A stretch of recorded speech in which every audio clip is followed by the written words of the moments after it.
Доктор Ставриќ, добар ден, повторно во нашето студио. Сакам да ве прашам, со доаѓањето на министерот Таравари во јавноста се доби една перцепција за една нова енергија во здравствениот систем, па така и повеќето негови првични одлуки беа некако симпатично портретирани во јавноста, оние негови активности на социјалните мрежи, работите кои ги најави, но сето тоа подоцна се смени, особено со неговата одлука да се кандидира за градоначалник. Еве, повторно се повторуваат, како што кажав, овие алармантни вести за смртноста на бебињата. Некако работите во здравствениот систем не одат така како што беше најавено од страна на владата. Што мислите вие, каде се утна овој пат?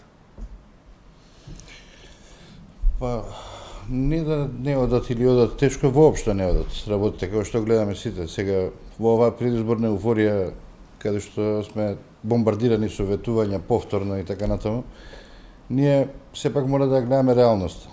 Значи, овие катастрофи што се случуваат во здравството се континуитет на претходниот систем. Значи, претходната влада, претходниот министер го урниса здравството до крај скоро и се очекуваше од новата влада и министерот на владата како, нели, ресорен експонент на истата да направи некои реални промени. Ние реални промени немаме во здравството. И нормално, ако значи го задржите истиот систем, истиот начин на делување, и последиците ќе бидат исти. И онаа инциденца, стапка катастрофална, афричка или средноафричка, да речам дури, пошто ни во Јужна Африка нема токава смртност на бебиња, продолжи и во овој период. Значи, очекувавме нешто сосема друго. И тоа не се однесува само на бебињата. Бебињата ги гледаме затоа што се како да кажам, сме најосетливи на тоа. И најмногу допира до јавноста таа тема. Меѓутоа, сигурен сум дека и во сите останати сектори во здравството истото се случува, затоа што реално немаме некакви промени. Да, министерот Таравари со неговата кандидатура за градоначалник може слободно да се каже дека веќе, и не знам дали можеме да сметаме дека е министер за здравство, дека дали може он целосно да се посвети на таа работа додека не биде избран или нема да биде избран, како и да е. Кажете ми колку е сериозно овој важен сегмент, еден од најголемите системи, здравствениот систем во Македонија, да се остави вака, особено во услови во кои се случуваат вакви ужасни работи? Не само од страна на министерот, туку и од владата како креатор на здравствената политика. Не сме да се остави ниту овој, ниту било кој друг систем. Тоа се све органи на еден организам на државата. Значи, ниеден систем, поготово овој што спаѓа во капитални, во витални делови на општеството како систем, не сме да бидат занемарени заради некакви други обврски. И каде што луѓе директно умираат. Луѓе умираат, да. И, како да кажам, ние се боревме против претходниот систем, односно се боревме против манирите, против она што тој систем го носеше пред се партизацијата на институциите, приватизацијата од страна на владачката врхушка на институциите. Истото се случи и во здравството, како и во другите, и во судството, и во образованието и така натаму, со последиците кои ги доживеавме и ги доживуваме ден денеска. Очекувавме, значи, да барем во тие основни правци, основни параметри на делување државно дојде до промена. За жал, немаме промена. Повторно имаме партизирано здравство, да речеме, сега за здравство да збориме, меѓутоа веројатно така и во останатите сегменти. Партизацијата е недозволива. Значи, кога се бираат од министер, па натаму раководители, така натаму, основен критериум треба да биде стручноста и квалитетот, образованието и други некои карактеристики кои треба да го красат тој кадар. За жал, ние добивме кадар, управен кадар во здравството, кој е континуитет на претходниот кадар, континуитет на претходните директори, континуитет на претходниот бизнис, да речем, штетен бизнис, кој секојдневно не чини животи и здравје сите нас. Значи, оние веледрогерии кои беа познати за паралелен увоз и така натаму, сега имаат директно своји, па и фамилиарни членови, експоненти на управни места на клиниките. Да, вие веќе критички ја обсервиравте кадровската политика, особено во здравствените институции, велите дека сега веледрогериите уште повеќе продрле во тој систем од порано. Не, само пратите ги тендерите и случувањата набавките. Ќе видите дека нема никаква промена во тоа. Добро, кога сме кај она што е најалармантно, тоа се случувањата на клиниката за гинекологија. Вие нормално дека не потекнувате од таму, вие сте од очната клиника изворно, но сте и председател на синдикатот, ги знаете, работите. Еве сакам да искоментираме една колумна на колегата Сашо Ордановски, која е посветена на ова, таа е насловена "Живот за сите освен за бебињата", па во еден дел тој вели: "Кога бебиња умираат како вински мушички, кои се тие други приоритети во државата за надлежното министерство да не може да набави без тендер толку нови инкубатори, 20, 50, 100, колку што се неопходни? Всушност, зошто веќе вчера, итно и без одлагање, не се набавени тие неопходни апаратури?" Прашањето е, после надзорот на државниот санитарен и здравствен инспекторат на клиниката, детектирани се проблемите на клиниката, што треба да се направи, што укажува дека тие работи постојат одамна, за тие работи се знае, а умреа стотици деца. Каде е одговорноста сега?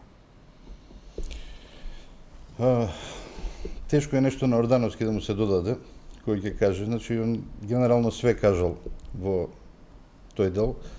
Одговорноста секако е во Министерството за здравство. Значи, по дефиниција, тоа е институција која е контролор на работата на здравствените институции, вклучително и клиниките. Значи, пак ќе повторам, ако реално не направите промена во начинот на работа на клиниките, кој досега беше катастрофален, како и на другите здравствени организации, катастрофален не само по лична одговорност на раководителите кои се задесиле во прошлиот или во сегашниот систем, туку катастрофален во смисол на зададените рамки законски во кои треба да работи на институција, на раководителна институција и така натаму. За жал, ќе повторам, сето тоа беше базирано на некакви партиски, кабинетски замисли, идеи, проекти, така натаму, а не на реалност и не на стандарди за болничко лекување, за поликлиничко, амбуланско и така натаму. Не за стандарди за терцијарно здравство кои генерално, сега искрено да збориме, скоро и да ги нема на ниједна од клиниките, ниту во клиничките болници и така натаму. Значи, одговорноста е во системот. Раководител на тој систем е министерот. Морам да кажам, има и светли точки. Заменикот министер Чакаровски е исклучителен лекар и исклучителен раководител со исклучително добри идеи за реформи, меѓутоа со, за жал, малце ингеренции за тоа. Односно, она другата страна е многу позастапена. Да, има Ордановски во колумната уште една поента, уште за таа сакам да искоментираме. Тој вели, ако владата и коалицијските партнери не може да го средат здравствениот систем, а очигледно не можат, дали може би и на здравствениот систем му е потребен еден прибе, како што има во политичкиот, во правосудниот, значи да дојдат група странски експерти, да направат скенирање и да ни кажат што треба да прави. Тоа е Ако не можеме веќе сами. една можна опција за санација на здравствениот систем. Се разбира доколку има неопходна потреба од тоа. И доколку тоа не е спроведено преку владата, преку било која влада. За жал морам да кажам дека незадоволството од недвижењето на работите во здравството е толкаво, слушам меѓу колегите и во јавниот и во приватниот сектор, што веќе се раѓа една идеја за организација есновска на лекарите кои имаат тенденција да сами направат конституција, односно уредување на овој сектор. Затоа што и лекарите, и пациентите, сите ние сме жртви на одредени чинители кои мислеле овака или онака, успут се изгубиле многу животи, многу здравје, многу стотици милиони евра и така натаму, а времето си оди и тоа продолжува на тој начин. Така да, тоа што кажавте дефинитивно држи, меѓутоа да оди на една реална основа, не преку кабинет, не преку министерство, не преку влада евентуално, на некој друг начин. Значи независни експерти.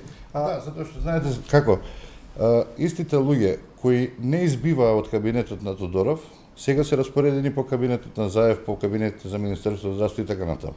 Истите луѓе. Сакам ова што го кажавте дека лекарите размислуваат за еснафска организација, можете ли ова да го појасните уште малку? Се работи за некаква организација како што е лекарската комора или организација која би била насочена кон реформи во здравството? Па не знам, сега за сега тоа е една идеја, меѓутоа многу масовно посакувана и поддржана, да речем. Зашто? Затоа што дефинитивно постои масовно незадоволство, не само меѓу лекарите, и меѓу пациентите. И јас како пациент би бил незадоволен од сите досегашни министри, поготово претходниот. Постои незадоволство и од, да речем, оние асоциации наши, синдикатите, комората и така натаму. Тоа незадоволство тлее, да речем, меѓу колегите, затоа што дефинитивно интересите на струката не се задоволени. Има уште едно... Не личните интереси, да се разбереме. Интересите на струката, по тоа подразбирам интересите на лекарите и на персоналот, на сите други специјалности, да речем, кои работат во здравствениот систем како професионалци, и интересот на пациентите. А тоа е добра здравствена услуга, чиј квалитет постојано се влошува целиот овој период. Има уште едно размислување во однос на проблемите во здравството, а тоа е дека без разлика што и да се направи во здравството во Македонија, здравствениот буџет едноставно нема доволно пари да го задоволи нашиот солидарен здравствен систем, каде што сите се осигуреници, да сите им следува бесплатна здравствена заштита во рамките на пропишаните правила, нели? И дека без разлика каква реорганизација ќе се направи, дека повторно нема да има доволно пари, дека мора да се зголеми буџетот. Мислите ли вие дека е тоа така или сепак е потребна само реорганизација? Не, тоа не е точно. Значи, здравствениот буџет е веројатно најголем буџет во Република Македонија во однос на свежи пари. Тоа е некои 310% скоро од вкупниот од бруто буџетот. Така да пари има за оваа мала држава сосема доволно. Сите сме свесни, јавна тајна е колкав дел од тој буџет или од фондовските пари се губат таму каде што не треба да се губат. И пак се враќаме на почетокот на разговорот. Значи пари има доволно. Организацијата на парите е сосема друга работа. И дефинитивно, оној кој е финансиер на здравствениот систем, тоа е Фондот за здравствено осигурување, мора исто така да претрпи сериозни реформи. Со ова ме подсетивте на една изјава на министерот Тодоров, кога дојде прв пат како министер. Една од првите изјави му беше таа: пари во здравството има, но се губат, а ние ќе ги најдеме, но се чини дека за време на неговиот мандат не ги најде. Така се чини. А може би ги нашли.